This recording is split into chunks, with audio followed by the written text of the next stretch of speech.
تەماشەوان و بینەرێن هێژا سلااو و ڕێز ئەم ئیرۆ ئێوارێ پێشبەریاوەنە لەسەر مژارێکی پڕ گرنگ ئەوژی ڕەوشە سووریا ڕۆژ ئاوا و باکوورێ سووریایە هەروەکی و هون دەزانن لەوان ڕۆژێن دوماهیەدا پێشکەتنێن جودا قەومین و دەقەومن و سووریا نەها مژارە هەموو جیهانەیە ژوێک و باندۆرە سووریایە لەسەر ڕۆژ هەڵاتە ناوین و لەسەر هەموو جیهانێ بێگومان دێ هەبە و ژە هەمووژی گرنگتر ji بۆی کوردان ji بۆی کوردێ هەموو پارچێن کوردستانیژی مژارێکی gelek giring e çavê her kesî lê ye ku di saetên pêşda li Sûriyayê çi diqewme heger ku em bi kurtasî bînin bîrawa êdî rejêma Beşar el-Esed ji desaletdariyê hat dûrxistin ket û niha hikûmetekî demî li Sûriyayê pêk hatiye û ew hikûmet mirov bixwaze û nexwaze bûye realîteyek ku Heyetû Tehrîrê Şam serokatiya wî dike. Heyetû Tehrîrê Şam bêguman ji nehava li lîstê tîrorê netewên Yekbûyî Yekîtiya Ewropa, Amerîka û heta Tirkiyeyê jî daye lê hemû alî jî niha pêra fotoğrafan dikişînin pêra dirûnin ew jî tiştekî ecayîb e heta nûnerê netewên Yekbûyî jî pêra rûnîşt dawiyê de ku tişteke li dîroka dunyayê de di siyaseta nav dewletî de mînakê wî belkî kêm hebin. Di heman demê de Heyetû Tehrîrê Şam ji aliyekî mesajan peyaman didê hemû aliyan Kurd jî di nav de lê li aliyekî dinê jî mirov lê dinere demê pêş de berastî jî dê sibê Heyetû Tehrîrê Şam Sûriyeyekî çawa ava bike ew Sûriya dê bikarî ava bike Sûriyeyekî nû be Sûriyeyekî cîhadê be Sûriyeyekî merkezî be Sûriyeyekî lamerkezî be û hemû jî niha ew pirsyarın her kes li bendê bersîfê ye. Em vê êvarê vê van mijaran bi mêvanê xwe yê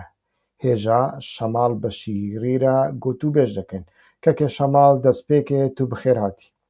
Zor spas kekê wa spas ji bo te û ji bo bînerên kanala te ya YouTubeê jî. Spas ji bo te ku dema xwe we ji me re veqetan hevalin hêja beriya ku em bikewin nav mijarê ev bername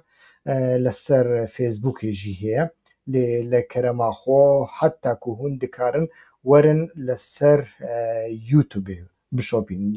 kanala YouTubeya hîwa xweşnaw bişopînin wê baştir bibe navê min çawa niha nivîsandiye bi wî rengî jî لەسەر YouTubeê hûn binivîsin hûnê min bibînin û لەسەر wê godar bikin baştir e ji bo ku gelek carna li Fêsbûkê ceza لەسەر min tên dayîn ez têm rîportkirin û live tê winda bibe li kerema xwe werin ser YouTubeê kekê Şemal di destpêkê de ez dixwazim tu bikevî nav mijarê yanî bi taybetî jî aliyên navdewletî li Sûriyayê de berastî jî li benda çi ne dixwazin çi bikin yanî em gutarên cuda cuda dibînin wek min di destpêkê de got hemû alî niha êdî hemleyekî dîplomasî pir mezin destpêkirine Yekîtiya Ewropa û Amerîka jî di nav de Brîtanya ji xwe di destpêkê de di nav de heye Tirkiye welatê yekemîn bû ku wezîrê wî derve û serokê mîtê bi Mercedesa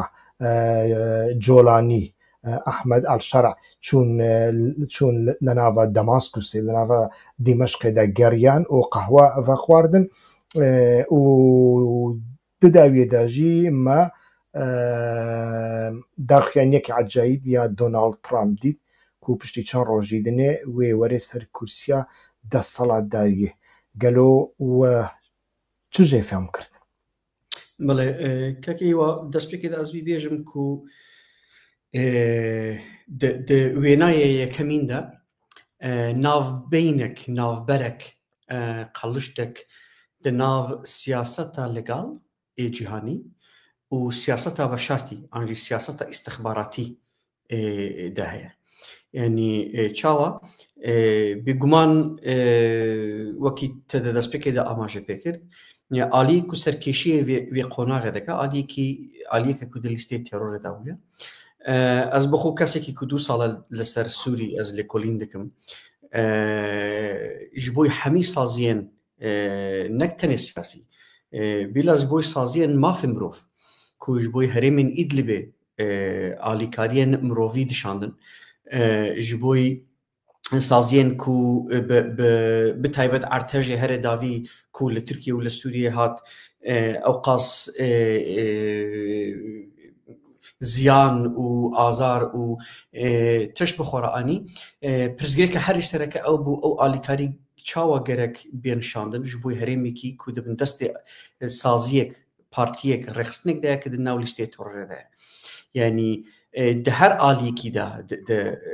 جدو 2018 19 شونده حتی نیوه داویه ده تکلی و علاقه دار بوین به هیئت تحریر الشام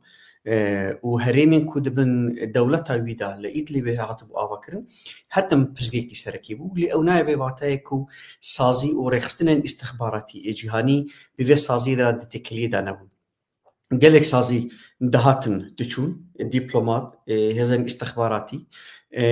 وكار ذكرن جبوكو تشاو بكاربن وان رخصتنين كو إيليغالن نا قانونينا دناو سيستما جهاني دا ناين هزم كرن ليلا همان دمدا دكمان خزمتا بروجيا دسبيكي چكدار كنا حركتين راديكالين سني تشاو وانا بكاربن بخناف كانالكي دا وجبوي بردوام كرنا قيرانا سوري لاواس كرنا دولتا إيراني وقد كرنا هريمن لبنان دبن دست حزب الله دا و إيران دا و إيراق دا جيبه تايبتي چاوا بكاربن بوان رخستنين سني راديكال سلفي را بدن بستنين كاربكن خويا جولاني قالك لسرية مجارجي رابورت هنا ليكولين هنا كتابين قالك باجي هنا كو جولاني چاوا دكوا بروسيكي ببيرنگي دا حركتي جهادي ناو دولتي قدبة يعني برب حركتي كي سورياي ودشا نيرين خوين إسلامي دبارزة أما جهادا ناو دولتي برب سياستي كي سورياي دبا أما خباتا لغال دا آستا جهاني دا جيفي بروسي قدبو جبوي كي حمي سياسة مدارين صحيح خباتا سياسية أشكرا لغال بپشوچونن كل سوريا هاتن آواكرن لدبس روجي راب بوري دا هرکس شاشمای ما هرکس شوگما بتایبتی جبوکو تخمین ندکرن یک دولت سوری به آوایی کی بوی رنگی بلاس اوی حل بوشه دنا خدا تام بفلشه و دا آلیه کی دندجی هیئت تحریر الشام بکار به اوقاس پیشروی بکه و حتی نشام یجی بشه لگور نیرینی من هزن استخباراتي کو به ورقوتي بفيرخسني دا علاقة داربون تخمين دكرن دا باشترين حالات دا باشترين شرط ومرج دا اوي حتاني حلبة ببچن و حلبة بگرن از باورناكم او تخمين كربن كو بهيج آوايكي بگيجن حمسجي بهيج آوايكي لدما حلب كات و دنجي پش بگراكتن كتنا أصابوا بمساليكي ديفاكتو وتصالات هي التحرير الشام جيبوا مساليكي ديفاكتو دناوي ديفاكتو هذا نها تشتكو هي سياسة اللقالة جهاني دخوازي ببين روشي آوارتا كوهاتية سر عرديرا بدا بستينا وويدنا خدا هزم بك ويدنا خدا انتقرا بك اللي قالك آستنجي هنا دا آليكي دا آستنجيين جيوبوليتيكنا بهزبوينا في هزي چاوا باندور خو لسر لبنان بك چاوا لسر إسرائيل بك هزا تركيا چقاز لهريمه دا بهز بك دا آستك دا بهز بك كو هندك هزن كنداوي و هندك هزن أوروبي و أمريكي جي نخوازن لهمان دمداجي أو حتى كنج دكاره ببي رنگي بمينا و نكوانا و قلق شر و ناكوكيان ناو خوي و ده همان دمداجي والاکی کو دی پیش روژه دا چی ببه نبه سبب کو جارک دن ایران و دولت روسیا بکاربن بکوین ناف دا او لگور خواه بکار بینن و بخن خدمتا خودا جبوی کی از دوی باوری داما حتی سه ماه پیشیه دا لسوریه تشتک بناوی استقرار اوه چه نبه همی هزین باشداربوی نها دخوازن کو تشتک کلوه داره چه دبه با آلیه خواه بکشینن اگر نکارن با آلیه خواه جی بکشینن بجورك بشوازك بريو ريبازك بيونتمك هول بدن باندوري خول سروي دولتا كو اوي بيچ كرن اتش بكن كل بيش روج دا بنجه كي وانجي هبدنا في دولته دا بكربن تدا بمينن وسياستا خويا روشلات نافين جويد انو جويد دروا جاري كدن اورغانيزا بكن ايرو سروك كاروبار دروي يكيتي اوروباي لتركيا بوجو أمي هور بدن حميد دبلومات أوروبي جاري كده بشين سوريا وهناك رخصتين ما في مروف نهال ودري هنا أي أوروبي أما إدنجي بتشن ودري دبلوماجي بتشن أو باليوز بن فكرن بيجمان أو جبوي جنزيق و شوباندن باندور كرن وبأوايك جو أوان خصنا بن باندور أخويا تناوي كده شد مينا أوكو ناكوكين هندرين للسوريا دا بتايبة دناف بينا هريما كو إيرو كتيب من دستا هيئة تحرير الشام وهريما كردي دا يا هريما هري درستر نكردي هريما باكور و روشالات سوريا دا كو ريوبريا خوصرت دايا أو بيواندي أو دانستاندن أو تشاوا بين مشاندن و دي بيش روج سوريا دا فرمال لاسوري تشاوا بي درخستن کو بکاربا هم کردادنا خدا اینتگره بکه هضم بکه و هم جی بکاربا مدلک پیش بخه کو بکاربا برب رادیکالیزم کی حشکی دینی نچه باشا نها يعني قالك آلية هنكو دستيوان دنافا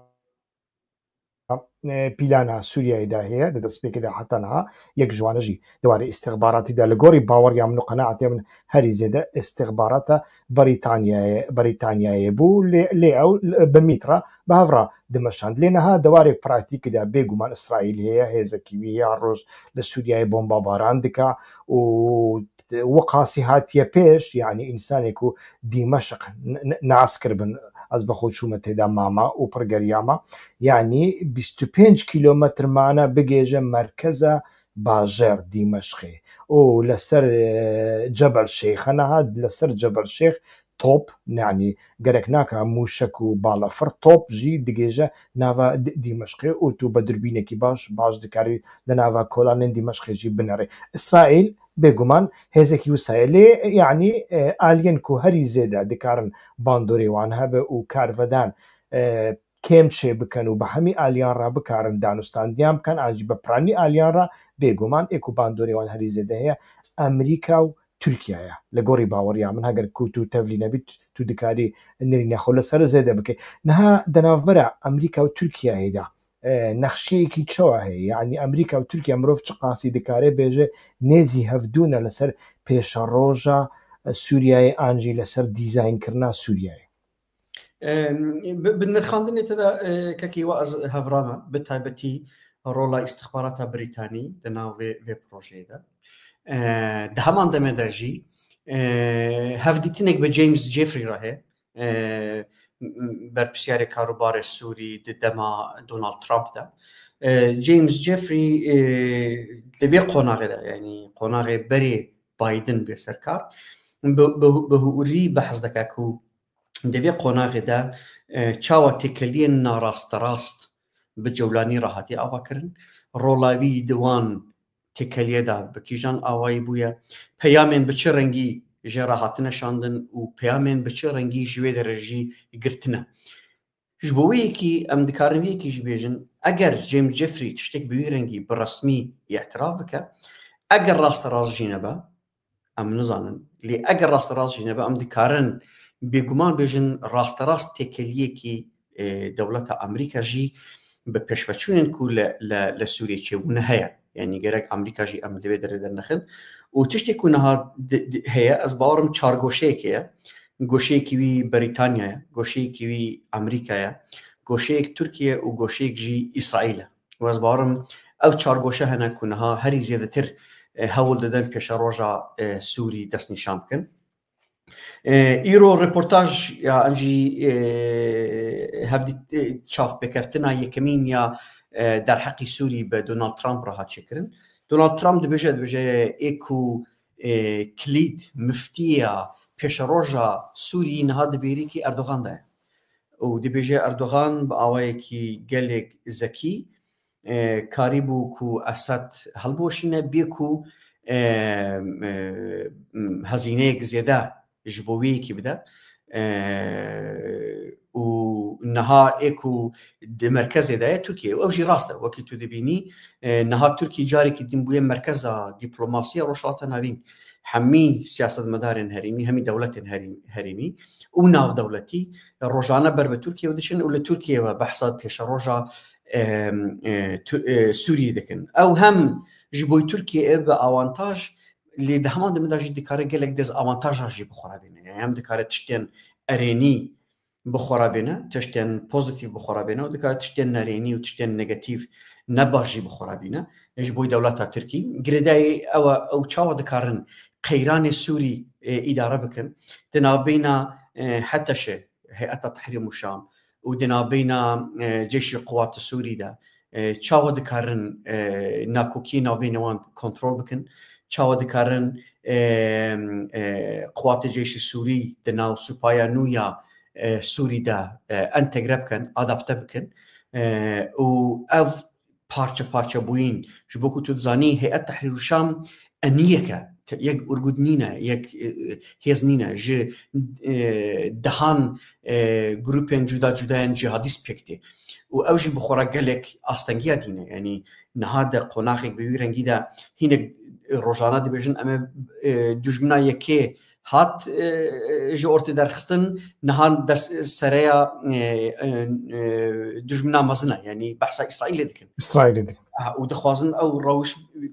yanî kontrolkirina rewşekî bi wî rengî rêxistinek bi wî rengî ku wekû cepheyekî ye gelek aliyan pêk dê çawa tu bikarbî wana hemî kanalîzeya yek xetê siyasî bikî, kanalîzeya yek saziyê hikûmî dewletî bikî û çawa wana çelişkî nakokiyên hundirînê wan tu bikarbî kontrol bikî ew hemî tiştekin ku tenê pêşeroj dikare nîşan bide eceba Tirkiye divê mîsyonê xwe da ser dikeve ser nakeve û divê esnayê de divê proseyê de çi qazvalatî çê dibe ku dewletên din bikewin nav de û wêyekî bandor bikin. Wekû destpêkê de min got ez bawer nakim İran hema wisa bisekine û li vê proseyê temaşa bike û ez bawer nakim Rusya jî hema ji dûr ve vê proseyê bimeyzîne. Bêguman ew jî hewl bidin bi awayekî bên nav de. Welatên kendavê jî giring in Îmarat û Siûdiye ku pirzgirêkê wan çend sal e bi Îxwan Muslimîn re heye. Yani weqasî pere xerc kirin, weqasî dîplomasî kirin heta ku Îxwan Muslimîn li Tûnis û li Misrê û yani xistin derve. ew nihan êk û niha heye ji Îxwan Muslimîn gelek radîkaltir e. Yani li welatên kendavê de tenê Qeter heye ku bi awayekî eşkere piştgirî ew cihadîstên Sûrî dike. Îro daxuyanîkî herê dawiyê Erdogan heye ku dibêje ew dixwaze ji bo pêşeroja Sûrî îstiqrarek têda çêbibe, dixwaze hem Saûdî Erebistan û hem dewletên yekbûyê Îmarat jî bixe nav vê proseyê de. Tu jî dizanî ku niha jî te behs kir ne Îmarat û ne Erebistanê Siûdî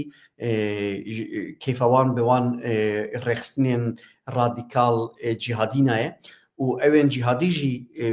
wekî tu dizanî dê gutarê xwe de di uslûbê xwe de wana wekî kafir wekû munafîq temaşa dikin, wekû beşek ji projeya kufarên navdewletî dimeyzînin. Bi taybetî piştî ku wana di nav peymanê Ebrahîmî de cêgirtin nakokiyê navbeyinê wana daha kurtir e. Bi taybetî jî ku eger پروژه استقرار لسوري بيش بكوا وقطر بكربه جروجا يكي سبب قطر دفي بروجي دا جيغرتي دخوازا غازا قطر بدرية بورية دا بشينا سوري وسوري وبرب تركيا وبرب بندرين سوري ببا وبشينا أوروباي او يكجي بروجين هاري مزنش بوكو دروجي بهار عربي يكجي صدمين بهار عربي للسوريا يجي لغوري اناليزان او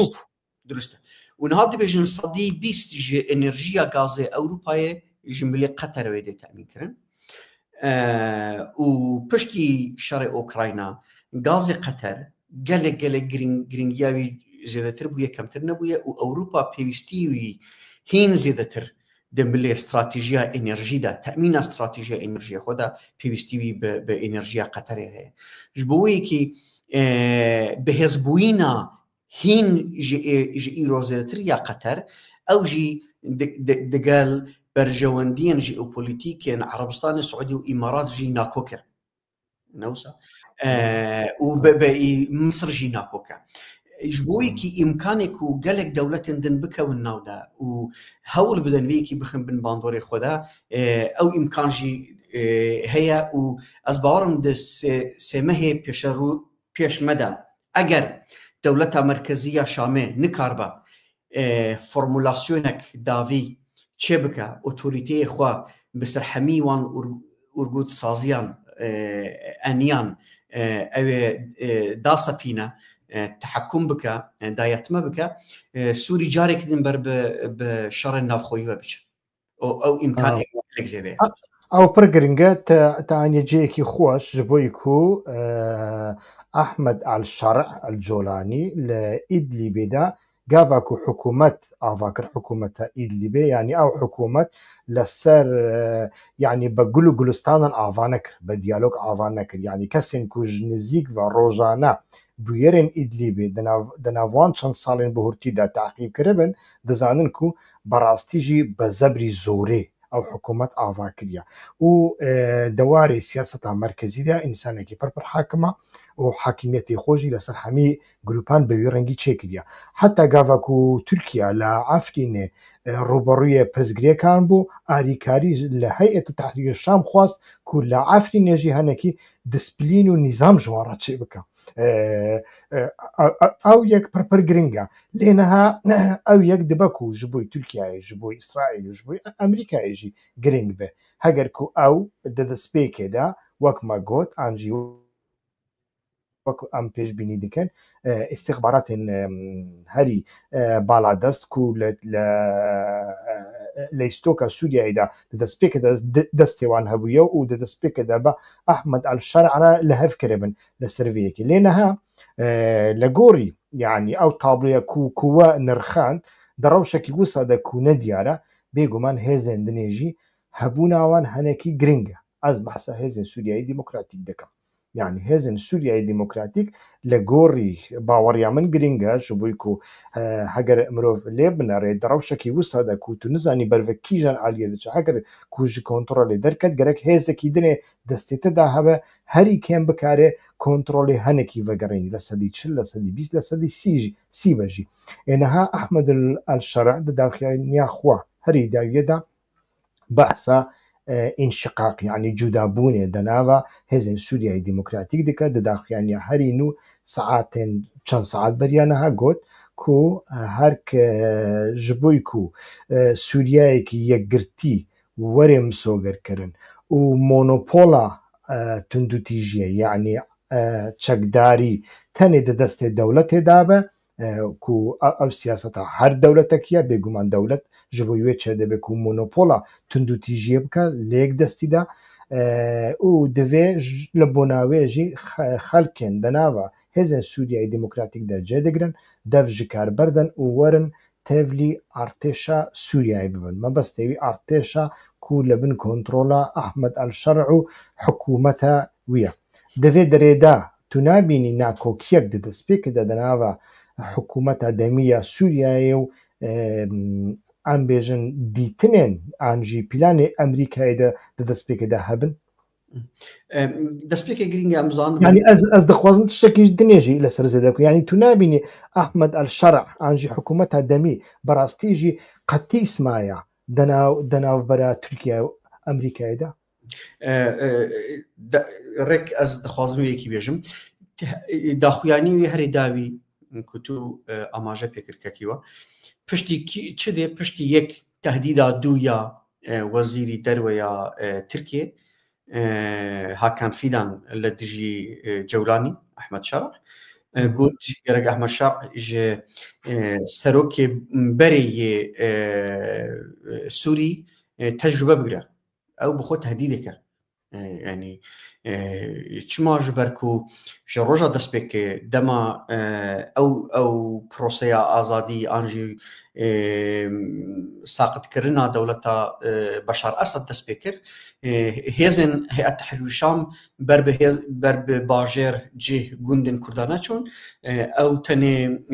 هەدەفێ وان شام بوو و بەر بە شامێ چوون لێ قواتی جێشی سووری و ترکی پشتگیری وان دەکە بەڵا خۆدان هەرێما کووردا و بە کووردا ڕەکەتن شەڕەدە ji roja destpêkê de armancê wan du hêza wekî têxuyakirin cuda bû û bi awayekî çareseriyek ku ji bo herêma Şex Mexsûd hat dîtin ji bo herêma Şehbayê kemtir ama dîsa jî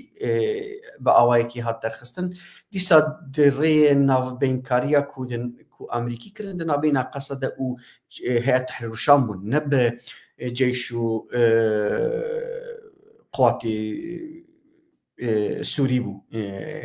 اكو بانجليزي وانا دبيجن SNA اجبوي كي وكي من بريغود ناكو كيك اللي بدر ده هي وداخويانا ايروجي دبن تهديد وبشرا هفديتنا دو سفرماندارن قوات الجيش السوري بجولاني راتشيو اكو فيجوينش شوپاندنه و فوتوغرافن کو بلاف بون دیتن و آنالیز کرنا دبیجن کو دو کسی کو بجولانی را وکینو نر رونشتن هر دوگ او هزن کو جولانی لئید لبه ایریش هزه وان کرد وان هجماره کی گلک مزن جوان قطو عام کرد کشت و وان جهرمه ایدلی به درخست و وان مجبوری کرد کو جاری کدن فگرن هرمن عفرینه و جاری هینک جوان دیسا چون ترکیه و جارك دنج تركيا وان كرن هيز و جارك دنج شاندن سوري وانا حميد شر جولاني كرنا جولاني الهمبري وانا قتلوا امبيك اني دناف بين وان دا خون هاتي رجاندن امريكا ببينن وجدا ج خون رجاندنه نيرين وانن ايديولوجيك و سياسي جدا هي جولاني سوريا دي فكره و تركيزي او خوكي سروكي نويه ولاتكي وكي سوري ببينه لبرانبر دا هزن سر به ترکیه وانا مرتزقه و آجان ترکینا و پیشروجا سوری سیاست استقرار امنیت جبوی وانا نگرینگه وکو تو دبینی دکون کیجان گوندو باجار دزیه دکن چتا جیتیه دکن ایریش سر سیویلا دکن جنات داروینن یعنی تو پرنسیپک نس عسکری نه سیاسی نه اخلاقی نه جواکی بوان رانینا و او دبر سبب کو گلگ ناکو کی تنا بین وانا دهبا و داخویانیا ایروکو احمد شرع وشاندیه از بارم بشکی ویزه ده دبن تهدید او تهدید کو ترکیه نها لسر سوری لسر جولانی فرض دکا و جولانی دخل پوزیشنی کی گلکی لاواز گلکی زحمت ده همان دمه ده اینسیاتیوک ناو دولتی جی جبوی پشگیریا ریوبریا خوسر بشکلی که ایرو هینینا یعنی امریکی تنی رول وان چینا دم از دبیجم امریکی جی امجبیر نکن او امریکیان کول لسوری با قصد را لتکلیه دانا او جی گروپی که عسکرینا دیپلوماسیا امریکیان قصد جی به وی گروپی کول سوریه و پرانی خو عسكر جنرالن عسكرينا سرب بنتاغوننا و توجي دزاني هرتم دنا بين بنتاغون ووزارة الدروي أمريكي دا دم مجار سياسي دا ناكو كي هنا و هيرارشيك جي هي انجام داویه دا ايكو گوتنی داویه دکا نه پنتاگونا ايكو گوتنی داویه دکا وزارت دروه و سروک كومارا دنا امريكا دا جبو سياسة دروه جبوي كي تشتكو ايرو او هزن امريكي لهريمن خسر ددن مشاندن رولا نافبينكاريه هولدن نافبينكاريه بكن اگربس شب لي دما اگربس سرناكوا او بكون بوزيسيون عشار لهمبري دولة تركي قد شنبويا و اوي شنبجي وكي مديت لسر لهريمن دن شنبو وكو هرمين كو د سه سال بوري تركي ايرش كرن و دست خودانين سر بوي رنگيجي زحمته مثلا انها ترك دخوازن ايرش كوبانيه بكن اسبارناكم امريكي بكون سنگري قصده و د سنگري قصده الشر دولة تركيا بكن تشتك بوي رنگي امكانينا دو هم بيمان د ناتو دا بكون قريه هفدو انجاموي سياسي و استراتيجيك د سياسات جهاني دا اوگلكي كوربه جبويكي تشتي كل شامجي تشد با غرداي اويكو چقاس لف و تفگرين ناف دولتي جبوي پشگيريا ستاتويا ايرويا هريما باكور و روشلات سوري انجي هريما خسر هي و ضعف كل ودري هي فالاتي كل ودري هي كماسين كل ودري تنجيان كرن دبن سبب كو تركي راحتر بكاربه للشامي دا قوتني خو بدا رونشتاندن و امري خو سياسات خو برجواندي خو جي هدري تحكم بك داسبين دايتم بك كام ورنسر بالتمامتي ورنسر تشتكوت هري داوية قوت نها باكوريا سوريا دا لروج آوادا بتايبتيجي لروجهالات فرات دا نها ايدي هزن سوريا ديمقراطيك هجي معنا حتى دير زوري دچن او هاو سنگين بري نمانا كو سوريا هبو ايران هبو روسيا هبو نها چند تشتك هنا يعني بعد تبع سخالين لاواز كر خالي لاواز جبوي هزن سوريا ديمقراطيك خسريا ديمقراطيك وينجي جبوي كردان دوي هريمدا شنا يعني از دخوازم هناك تشتان ببيدوينم سياسة از باورم ل 2016 دا بو ما پشتیوه به هفرا تشتکجی نویساند از بوم تو بوی کاک هوگر برایم بو ما تشتکجی نویساند ما دور دا ایدی داخیانیا اوی راوشکار آسایشا نتویا امریکای سلوان بیرانی کو لور دبیجه ام ددمه پیشدا دخوازن باکور و ڕۆژهەڵاتی سووریایە دەناوبەرە کوردان و تورکیادا ئارامیە چێ بکەن و ji bo ku ew aramî çê bibe gerek Tirkiye di destpêkê de aram bibe bêiqnakirin û ji bo ku bêiqnakirin gerek destê PKK em di nava Sûriyeyê de nehêlin. Di heman demê de behsa wêyekê jî dike ew jî tiştekî veşartînîne di hemû hewildanên xwe de behsa vêyekê dikin ku gerek hemû alî enekese jî di nav de behsa enekesê dikin ku em her kes dizanin enekesa lîngekî wî li Hewlêrê û lîngekî wî jî li Enqereyê ew jî tiştekî veşartî nîne ew jî dixwazin tevlî pêvajoyê bikin. Yani tu bi wê nêrînê ra dibî yek tu tevlî dibî ku yani li Kurdistana Iraqê çawa xwastin statûyekî Kurdî ava bikin lê ew statûyo ji bo Tirkiye nebû tehdît bi taybetî jî li 2003 heger em ew şopan dibe rojeva wê demê 2003 şopan dibe baş mesela li arşîvê mirov dikare hêjî bibîne wê demê Emerîkî garantî bi Tirkiye didin ku Kerkûk dikeve yani Kerkûk naçe ser Herêma Kurdistanê di destpêkê rojên ku Bexdadê ket yani Emerîkî garantiyekî wisa didin Tirkiyeyê ku ew aram be em nayêlin Kerkûk û Mûsil biçin ser Herêma Kurdistanê و ده هەمان دەمێداژی لە ناوە هەرێما کوردستانێژیدا یعنی سیاسەتا ئەمریکیان وسایە دوو هێزن سەرەکە ئاواکردن گرنگی بە دوو هێزن سەرەکەدان یەکێتی و پارت دیموکراتی کوردستان یەکێتی نیشتیمانی کوردستان ژ بووی و ئەم دەبینین لە ساڵین هەفتەدا پشتی شەڕی ئیسرائیل و عەرەباندا یعنی ئەمریکی بەخۆ چۆن مستڕێکژی لە کەلەکەی ئیسرائیل ئاواکردن یعنی ئەمریکی سیاسەتێکیوان وسای سیاسەتێکی باڵاز دەخوازن لە هەمبەری دۆستێخۆن هەری استراتێژیک ئیسرائیل هێزێکی مینە میسرێ خودیکردن و حتە ناژی خودی دکەن ژ بووی و باڵانسێک چێ ببە یعنی دەوی واریدا چ دەبە بلا ببە دە سیاسەتا ڕۆژانەدا یعنی ئەژی تەخمین دکەم ئێرەشێکی سەر کوبانێ بکەن ئەس تەخمین ناکەم بکەون ناو مەرکەزێ لێ ئەس تەخمین دکەم ڕێکە M4 M4 بخن بن کۆنتڕۆ ناخۆ لێ تو تەخمین دکەی دداویدا چ دەبە بلا ببە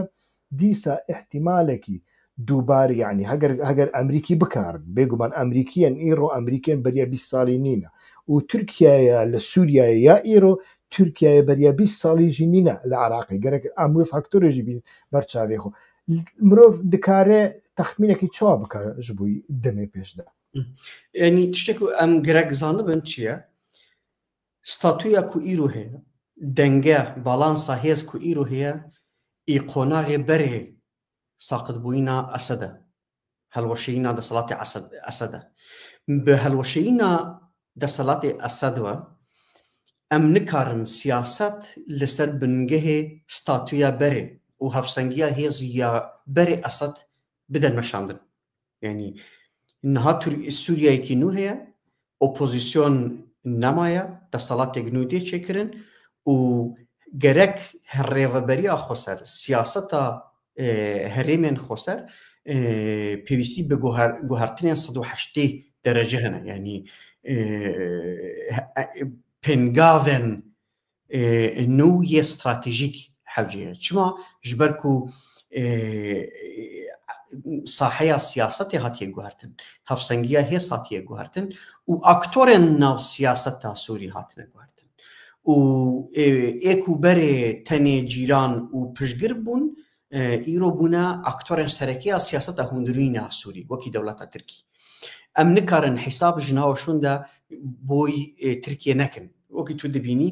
ترامپ دەبێژێ یەک و نها مفتیە پێشە ڕۆژە سووری دەبێری کە ئەردۆغاندایە ئەم نکارن بێژن ئەردۆغان نەگرینگە دەوڵەتاوی بەر بە هەڵوەشینە دچە ئی ساڵە فیناڵێ ئەوێ ئەردۆغان بچە یعنی ئەو نابە سیاست و چماش بەکو بە ڕێئالیتەرە ناکەوە یەک هەفتوو دەستپێکی پرسیارەتە ئەو بوو مەترسی چنە مەترسی ئەون ینی دەما ڤاڵەتیەک چێ دەبە ئانژی دۆخەک نو دێ ئاواکردن تو وەکو هێزێک سیاسی دەکەوی ناودا تو ڕوبڕۆی دوو تشتا دەبی یەک تشتێن کە تو خۆژێرە ئامادە کردە تو ژێرە ئامادەی تە خۆژێرە بەهێز کردە تو دکاری ژوان لەسەر وێ برنگەهێ دەرفەتێن کو چێ دەبن تو بخێ خزمەتی خۆ لە هەمان دەمێدا تشتێک کو تە ئیهمال کردنە تشتێک کو تو خۆژێرە ئامادە نەکردنە گوهارتنێن پێویست کو تە پێکن ئانینە ئەوژی تو بخۆڕادینی ئەو دەبن چی دەبن بارگرانی لەسەر شانێتە دەبن بارگرانی لەسەر پراکتیکە تەیە سیاسەتە ڕۆژانە دەبن بارگرانی لەسەر مژارێن ئەمنی و عسکەریەتەژی ڕۆژانە ڕێوەبەریە خۆسەر دگەلێک ملاندا مۆدێلێکی سەرکەفتی پێشکەش کرد ژ بۆی گەلێک کەسا بوو جێهێویە و حتا ئیرۆژی گەلێک تشتێن پۆزیتیڤ لەسەر هاتنە نویساندن ئەم نەحەوجێ بکەون ناودا و پەسنا وێ دەرێ بدن ئیشە مە پەسەندایی نینە ئەم بێژن مەترسی چنە تشتێک و تەهلیکە چنە تشتێک و تەهلیکە ئەنا ئەوەکو دیالۆگا کوردی نەگەهیشت ئەنجامێ چما دیالۆگا کوردی گرینگە یعنی دیالۆگا کوردی دیالۆگ بە ئەنە کەسەرەیە ئەنە کەسە ڕۆڵە گەڕانتۆر دەبینە یعنی ئێک و تەزمینە بەرژەوەندیا تورکیە لە سووریەدا دەکە دە هەرێمێن کوردیدا دەکە ژ بۆی ئەو ڕۆڵ ژ بۆی تورکیە دەبینە دەما تورکیە دەخوازە گەڕانتۆرێوی بەشداری پرۆسەی سیاسی ببن و تو وان بەشدار ناکەی چ دەبە هەرێمێن تا بێ گەڕانتۆر ژ بۆی دەوڵەتە تێ جیران دەبینە هێزێ تەیە خۆپاراستن لە هەمبەر وێ دەوڵەتێ نینە نوصا يعني ام قاز بيجن شافان هنا برخديرن فداكارن او حمي راستن اللي تو لهمبر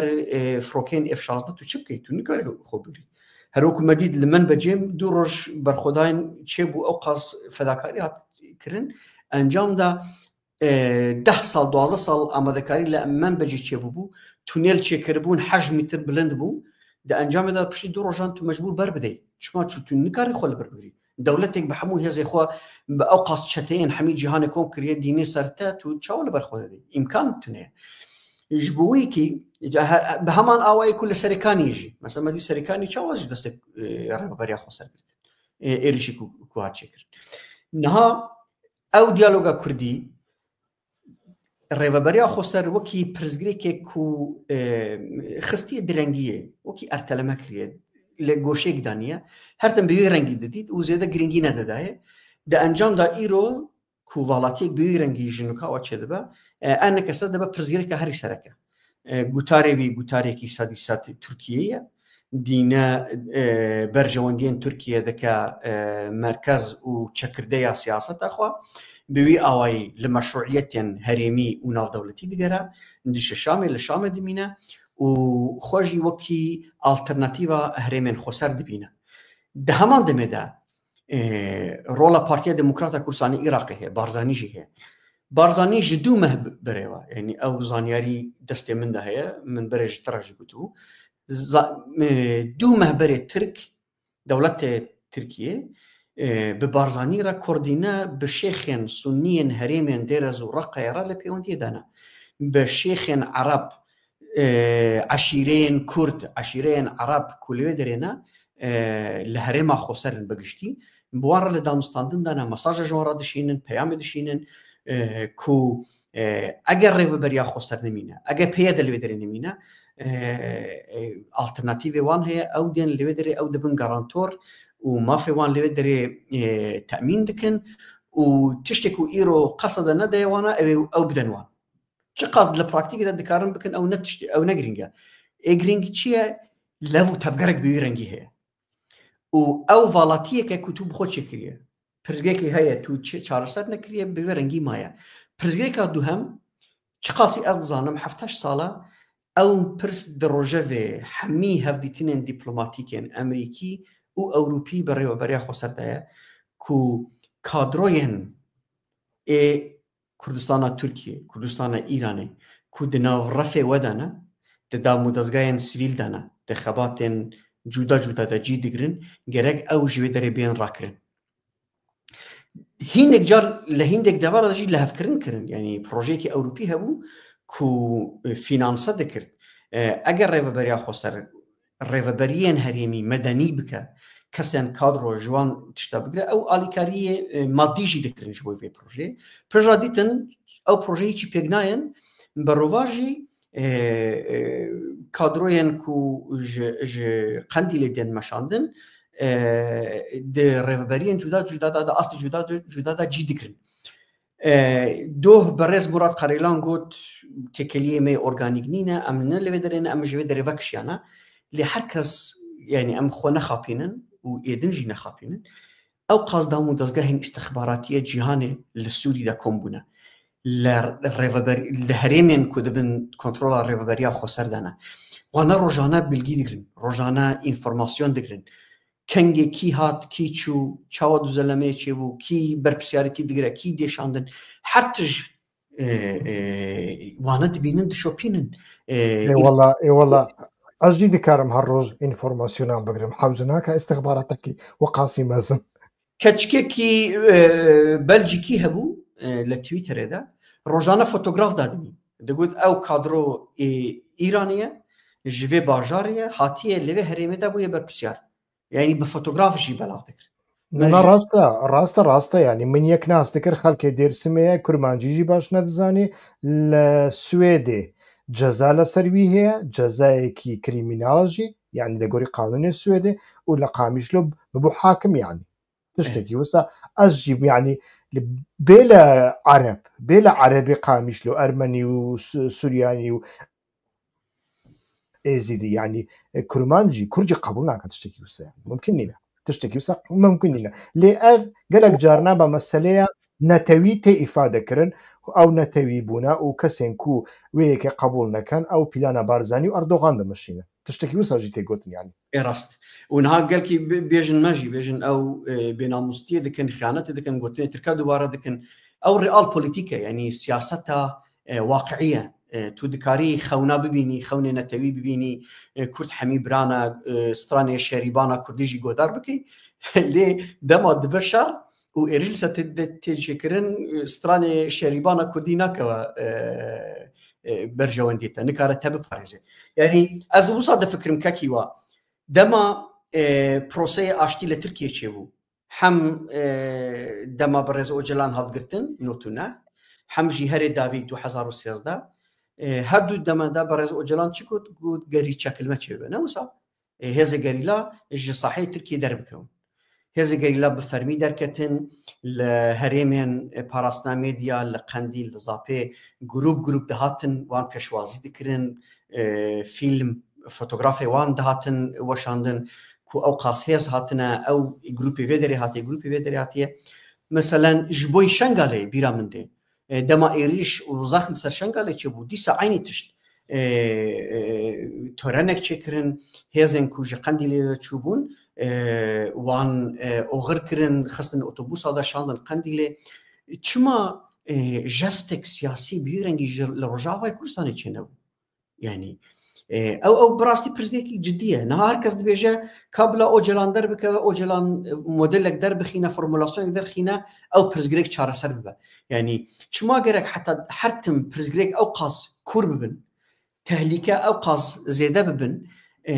کودداویەدا سیاست بگەیژە ئاستێکی هەرتش بخەتمە و تەک چارەسەری ئەو بە کە ئەمە بزان بن ئۆجلان ژە حەبسێوە چێ دەبێژێت چ نابێژێ و هەرتم بخۆ توژی دزانی یەک ژە ڕەخنەی ئۆجلانژی ئەو دەگوت هەرتم بارێ من گران دەکەن کارێک خوا ناکەن دەخن سەر ملێ من و بارێ من گران دەکەن و ئەس گەرێک بارێ هەمیە ڕاکەم داویەدا یعنی چما نەدەک ئەو ئیمکان نەبوو کو چارەسەریەک ئۆجلانی بێ پێش خستن تۆرەنێک بێرەنگی چێ ببە بێژن حتانەها ئەم لە ڤرمە کەتدا مە فەداکاری کرد بەخوی ناخوا مە vê herêmê ji Daişê parast niha em vê herêmê teslîmê kadroyê xwe berpirsiyarê xwe yê rêherêmî dikin û vê herêmê em terk dikin hêzê me vedigere yanî ê ku berê di endamê konseyê tê rêveberiyê dabûne îro berpirsiyarê tê vê saheyê ne yanî ji vî zêdetir hebûna te lê derê dê çi wate ye yani ئەو بخۆ ئیرۆ بوویە سەبەب کو ئێ ئەنەکەسە قەدەپە ماڵباتە بارزانانی بە هەموو ڕاگەهاندنێ خۆرا ترکیە میت هەمی چەتەیەن کو هەنە هەمی خراپی کوکردە هەمی پیستیە کوکردە یعنی تو دزانی دەما ئەفرین هەڵداگیرکردن ئەنەکەسە برن بەشدارێ ڕێڤەبەریە هەرێمیە ئەفرینەکردن ji بۆ مەشروعیەت بدەن بە جینۆسایدا کووردا لە عەفرینێ وان خستن ڕێڤەبەریەن وەکی بەلەدیە وەکو شەهرەوانیە عەفرینێ نەوسا ji vî پیستی tiştek nîne mirov bike kirin Tehrîr û Şam wana hiç xerabî nema nekin qirjtî hiç nema nekin îro gêştiya astekî kes behsa qirjiyê wan nake tu hînek behane didê wana ku bên tiştek belkî gelek pirzgekî mezin jî nebe lê ji ber ku Tirkiye aktorekî ew qas giring e Tirkiye rolekî ew qas giring di herême de dilîze her tişt niha bûye çî bûye pirzgek kadroyên PKK ku li Sûriye ne kekê şemalkekê memo kod jî pirsiyarek kiriye dibêjî çima mafê oğuran heye li Sûriyeyê bin çima mafê Kurdên nîne mebesteyî Kurdê parçeyên dinê ne li Rojava bin maf çi ye maf hêz e yani tu kengê mafê te heye dema hêzê te hebe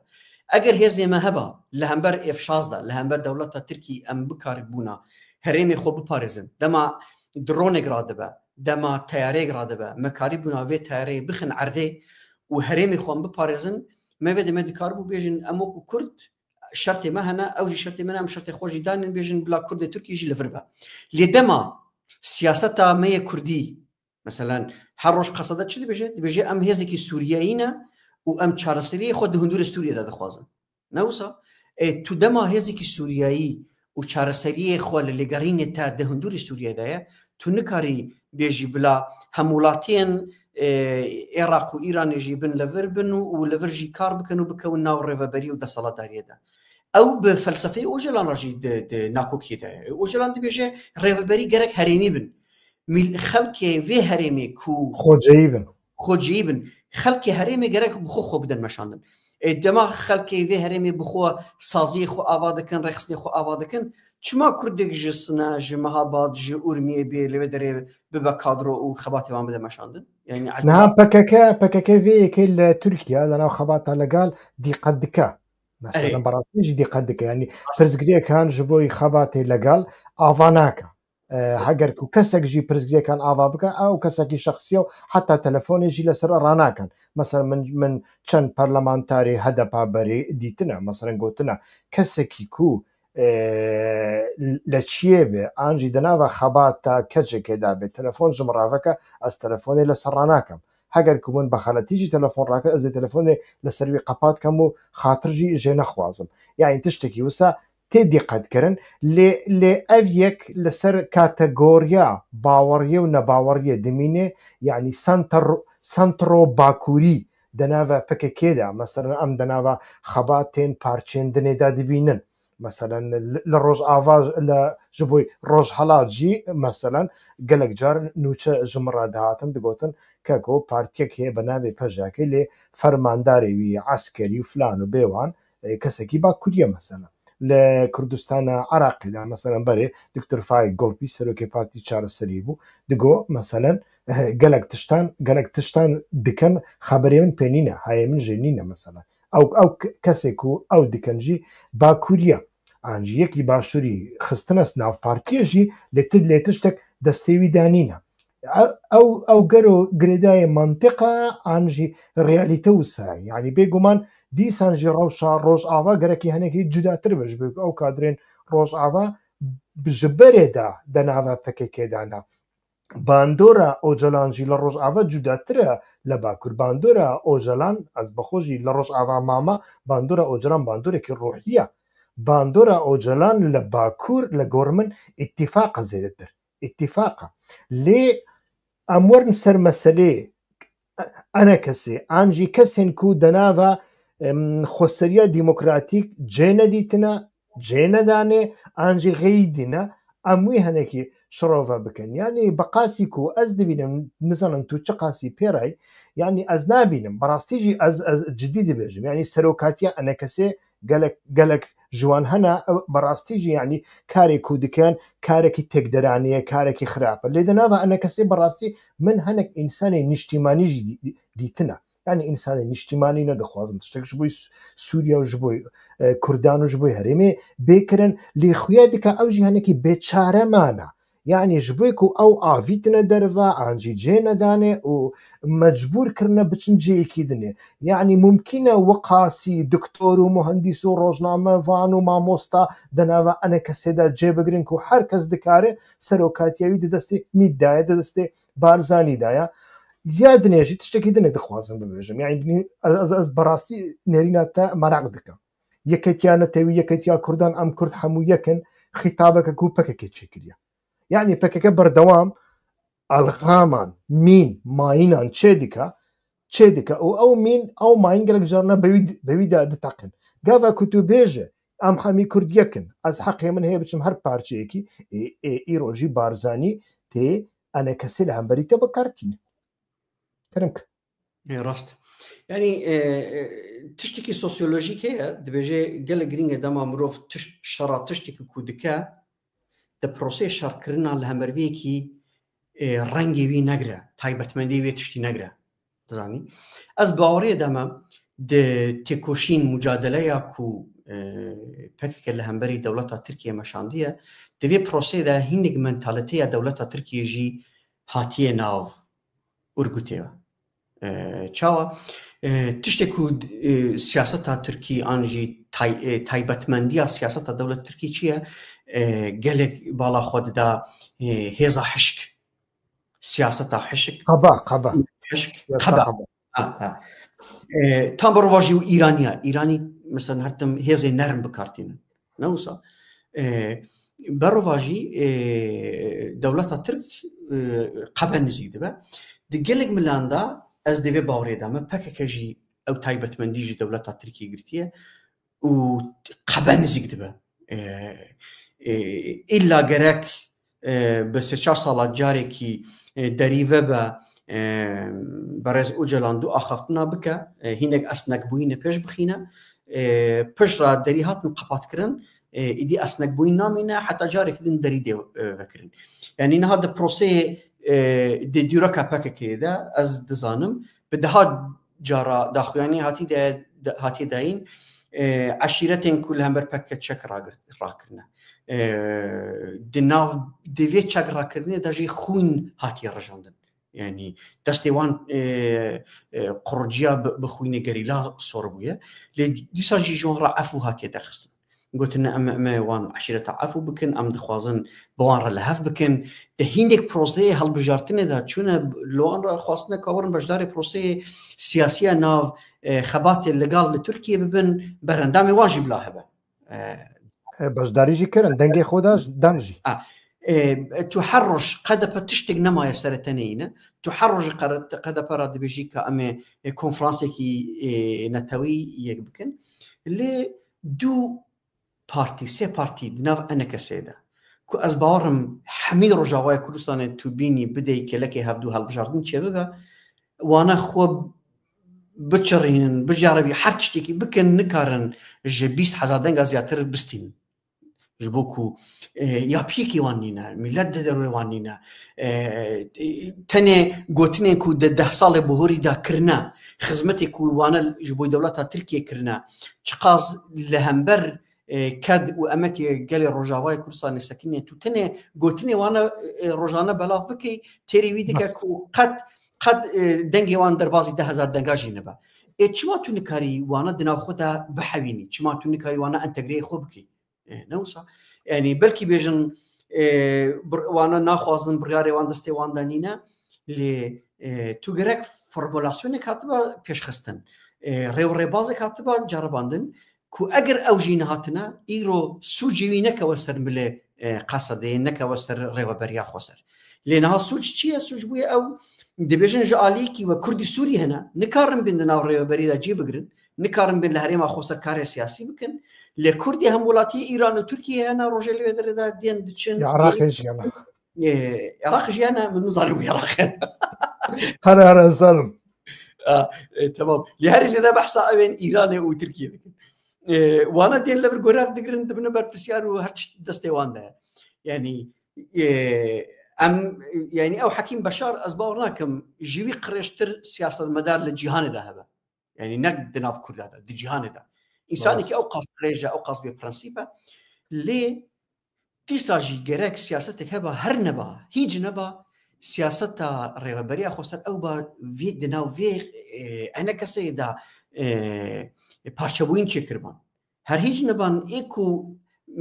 هناك امكان هي او خصبان كلكي خو بلا بشار حكيم بشار تاني سري خو ما با لكلكي ما با بيد متقاز اخافتي با كز غوي خونا دابا بيجي لانها او بريزيدنت براستي بويا بلايغنها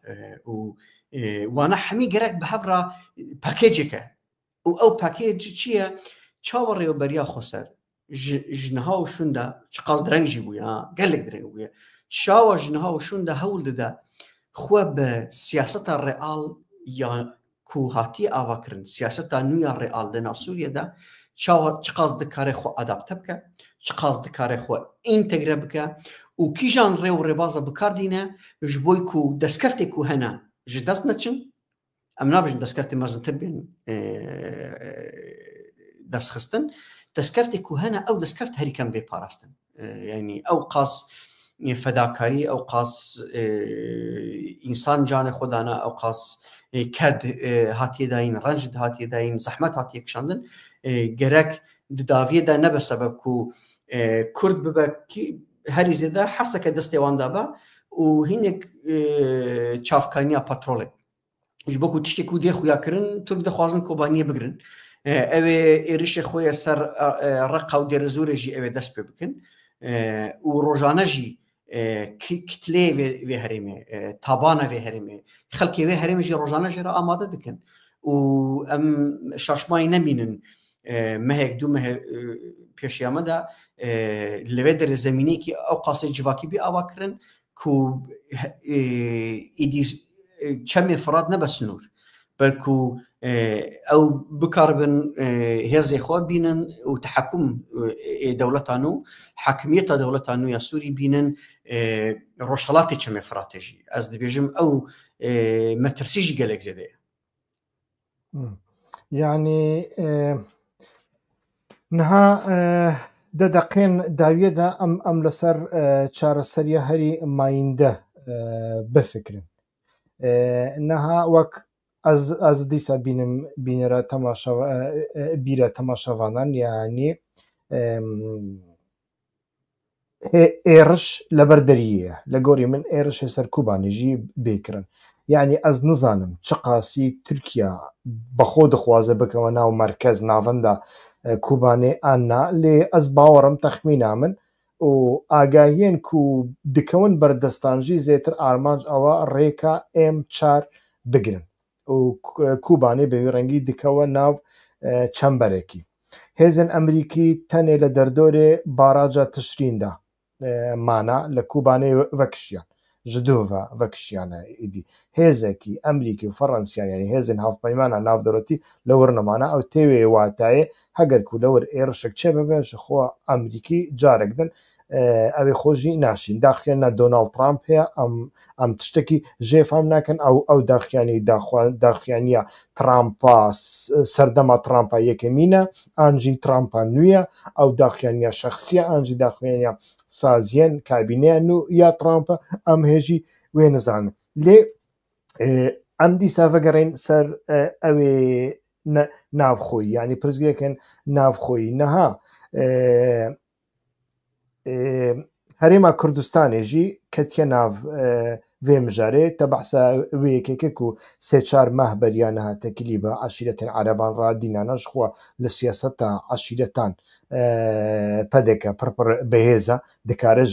دەکارێ وا تشتانە ژی بکە لێ دیسانژی ڕیالیتێکی دنێژی هەیە مەسەن ئەو عەرەبێن کو لە نفوسە خۆسەریە دیموکراتیکدا دژین ئەو عەرەب بەرێ یعنی بەرێ گەلک جارە ئەس بەحسە عەشیرەتان دکەم ئەس بەحسە ینی ماڵباتە عەرەبان ئاژی شخصی عەرەبان ناکەن ینی گەلک جارنا ئانالیست ئانجی کەسێن لەسەر سیاسەتی داخفنوانە تەبلی هەفتوو دکەن مەسەلەن بەریا چەند ڕۆژان ڕۆژنامەوانێکی پەکێکێ لە تەلەڤیزیۆنا پەکێکی تەلەفۆنێ من دکا دەبێژە مۆدێلا تەژی و مینە مۆدێلا ئۆجەلان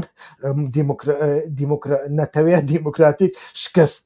دەبێژی شکست ئەو بەخۆ لە تەلەڤیزیۆنا وان کار دکەنها موچە دەستینە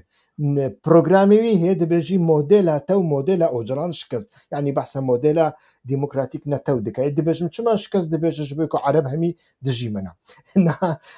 ئەوژی تەبلی هەفتوو دکەن ژبێک و بەقاسی و ئەس دزانم عەرەبێن قامیشلی مەسەلەن بەرێدا بەریا 20 ساڵ بەریانەها ئەس چوومە بەمڕە بە کورمانجی ئاخفتنە گوتنە عەرەبیاتە نەباشە بەمڕە بە کورمانجی ئاخفتنە بەڕاستی من دیتیانی عەرەب بە کورمانجی ئاخفتە بەمڕە لێ بێگومان عەرەب عەشیرەت هەنا ئەو عەشیرەت چەند جارە دەناوبەرە جەبهەت النوسرا و داعش و بەعسی عراقی و بەعسی سووریدا چوون و هاتن داویە نەما ئیدی ئەمریکیان ئەو ئانین بن سەیوانە قەسەدی و بە پەرەیە سعودی و ئیماراتی هەنێکی لە جێ خۆ ڕاوەستان لێنەها ڕیالیتە هاتیە گۆڕتن یعنی ئەحتیمالە ئەوژی بەرەی خۆ بدەن شامێ دەداویەدا ینی مرۆڤ دکارێت چ بکە بەڕاستیژی دە سەعاتێن داویەدا دە ڕۆژێن داویەدا مرۆڤ دکارێت چ ببینێک و ینی دیپلۆماسیەتێکی چۆوە سیاسەتێکی چۆوە پێویستە سەفەربەریەکی چۆوە پێویستە و بەڕاستی مرۆڤ بکارێ هەنێکی وێ ڕەوشێ ژ کریزان ڕزگار بکە ji بۆی ku بەڕاستی ڕەوشە ku هەیە ڕەوشە ku کورد تێدانا تشتێک و تەنها بەحسکردن ئەو ji کریزێ زێتر نینە کریزێکی پڕ کوور و مەزنەکەرەکە ڕاستە ئەس وی بێژم پراکتیکە سیاسی داخوایانە و ڕایدارێن ڕێوەبەریا خۆسەر ڕۆژانە دەدەن دیپلۆماتیەوان و هێزە عسکەری تشتێک و ژیان دەکەن ئەم دکارن ژێرا بێژن سیاسەتە پانیکێ دناو پانیکێدا دژین و دناو پانیکێدا داخویانیا دەدەن و ئەو پانیک ئوسلوب خیتابەت ڕێو ڕێباز بە هەر ئاوایەکیدا دێخویاکردن یعنی کارگەیشتە ئاستێکی ڕۆژانە vekirî bêjin kabila İsraîl meselan peyama bişînin em İsraîl piştgiriyê mesela Kurd bike dirê cuda cuda de daxuyanê bî rengî bidin ya hinek berpisyar derkewin ser şaşeyê televîzyonê bêjin em dixwazin be İsraîl ratekidan çekin li hal bike tu biringehekî wî ye stratejîk tu biringehekî wî ye siyaseta real dê roja îro de tune ئەو چ نیشان دەدا ئەو ڕەوشە ئاوارتە ڕەوشە پانیک کو تێدا دێژیانکردن و دە ڕەوشی بوێ ڕەنگیدا ژی ئەنجام دەرخستن gelek زەحمەتە چما ji ber ku stratejiyek nexşareyek tuneye her kes li her derekî li derfetek digere û diçe lê derê derdikewe di axife nizîk dibe û encam çawa dibe çawa nabê ne giring e mesela ez dinêrim yek برۆژ لە ستۆکۆلمێ شەو دچە فەرانسا سبا دچە بروکسلێ پژا دچە شامێ پژاوە دەگەرە یعنی ئەنجام چنە بەکیژان مەبەستی ئەو قاس سەفەر دیکردن تەنە ئاخافتن بەسە نینە تێخویاکردن و نەخشەڕەیەک نینە هەر تشت هەر کەس خۆ لە هەر دەرێکی دەدەک و دەنگی وی بچە دەروە لێ ئەس باوەڕم تشتی هەری باش ئەوە یەک چ قاسی دەرفەت هەبە بە حکوومەتە مرکزیە دەمیە شامێرە گرەک لە هەفکردنێک بێچێکردن وەکی من دەستپێکێدا بوت بەلکی پشتی سێمەها جارێکی دن سووریە بەر بە شەڕێکی هوندورین بە بچە لێ هەری کەم قازانجکردنا دەمێ دەوێت قۆناغێدا گەلێکی گرنگە مرۆڤ هیچ نەبە سێمە زەمان قازانج بکە کو ژملێ حکوومەتە دەمی یا شامێوە ئێرشێک زەختێک سەفەربەریەک لە هەمبەر هەرێمێن ڕێوەبەریە خۆسەرچێنە بە و لەوێ ملیدا بە ئاوایەکی سەکناندنێک بێچێکردن پشترا ڕێو ڕێبازێن کو بە ئاوایەکی مەشروعیەتی کو دەدا دەوڵەتە تورکی ئەو مەشروعیەتیش دەستێوان بێدەرخستن ترامپ بەرپرسیارێک کاروبارێ دەرەوەی یەکێتیە ئەوروپا ئیرۆ کار بدەستێن بەرپرسیارێ کۆنسەیا یەکێتیە ئەوروپایە دەسەڵاتدار و سیاسەتمەدارên ئەوروپی ئەمریکی کو داخفن یەک تشت دibêjin gerek mafê kemnetewî bê qebûlkirin di heman demê de jî hesasiyetên emniyê Tirkiye gerek rêz lê bêgirtin zanî ew hesasiyetên emniyê Tirkiye çi ne û çawa ڕێوەبەریە خۆسەر دکارە vê garantiyê bide garantî tenê bە ئاخافتن نابە tenê بەڕێز مەزلوم عەبدی دەربکەوە داخویان نابدە بوێ ڕەنگی چێنابە gerek هیندێک ڕێو ڕێبازên پراکتیکی هیندێک نزیکایەتیان وەکی من بەرێدا ژی ئاماژە پێکرد سیمبۆلیک بێچێکردن وەکی مەسەلەن من گوت تۆرێنێک بێچێکردن هینێک ژوان کەسێن ku نەک هینێک پرانیئێک و parçeyên dinê Kurdistanê ne wan ji Rojavayê Kurdistanê bên derxistin daxuyaniyek bê li hember kamerayên navnetewî ew tişt bên meşandin û hesasiyetên din ku dên çêkirin ji bo mînak rojek dînin fotografê Birez Ocalan da diliqînin pijra zext çê dibe fotograf dê daxistin pijra dê dîsan daliqandin ew bihurmetiyê bi Birez Ocalan re jî yani ئەو ڕێوڕێباز نەئێ حرەکەتێکە و ئیدعایا مۆدرنیتەیە دموکراتیک دکە ئیدعایا کۆنفدرالیزمێکی دموکراتیک دکە ڕێبازێ گوندیانەوە و تەقلیدا دەوڵەتێن سەردەستە یعنی چاوە لە تورکیا لە هەر دەرێکی گەرەک فۆتۆگرافی عەتاتورکە بە لە دەما ئەسەد گەرەک لە هەر دەرێکی فۆتۆگرافێ ئەسەد هاتەوە داڵەقاندن عینی تەقلیدە یعنی نەحەوجێ یعنی Birez Ocalan ew qaz mezin e ku pêwîstî wî bi daliqandina fotografî wî li mekteb û îdareyên dewletî de nîne yanî tiştên bi vî rengî ne tenê çareserî pêk dîne pirsgirêka jî çêdike ya li Ankarayê êrişek dê çêkirin پکێکی ئێریشێک چێ دەکات چالاکی لە ئەنکارای چێ دەکات چه حەوجەیە پشتی ڕۆژێکی لە قاموش لێ مەش بێ چێکردن و پشگیری بێ چالاکی بێکردن یعنی پروڤۆکاسیۆنە ئەو پروڤۆکاسیۆنە چه حەوجێ دەکە ئەگەر پێویستی بە مەشەیە بلا ئەو مەش لە مێردینێ بێکردن بلا ئەو مەش لە ئامەدە بێکردن بلا ئەو مەش لە شڕناخی بێکردن چما ئەو مەش گەرەک بێ لە قاموش لێ بێکردن و پشگیری چالاکیەک و لە ئەنکارای هاتیەکردن تو دەبێژی ئەم دەخوازن پشگیری ئەم حساسیەتی ترکی دەخوازن لە بەرچاو بگرن لێ لە پراکتیکدا تو تشتێکی دل دەکەی یعنی ئێت گرینگە نەهات دەوێ دەمێدا تشتێک و بە گوتار دەبێژن گەرەک تەرجمەیە پراکتیکی بێکردن ئەگەر ئەو نەبە ئێرش زێدە دەبە و ئەس باوەڕ ناکەم ئەس وەکی تە خۆشبین نینم تەنێ بێن جادەیە F4 بگرن ئەس دەبێژم کۆبانیژی بگرن ئەس خۆستا بەداوی دینم کاکیوە باشە کاکێ شەماڵ ئەس باوەڕم نێزی ئەرێ وەڵا سەعاتەکە ئەم داخفن ئەم وەختێ بینەرانژی نەگرن گەلک سپاس و دەماخۆ ژمەرا ڤقەتان هەواڵن هێژا گەلک سپاس بووی وەژیک و حتا نەها هون لە دیاری مەڕوونیشتنەوە گۆدار کرد حتا بەرنامەیەکی دەن سلااو و ڕێز ژۆرا بەهێڤیا شادی و ئارامیێژ بۆی ڕۆژ ئاوا و تەواوی سووریایە و هەموو هەرێما ڕۆژهەڵاتان ناوین گەلک سپاس ژ بۆی وە هەر هەمیان دەم باش باش بۆی تری سپاس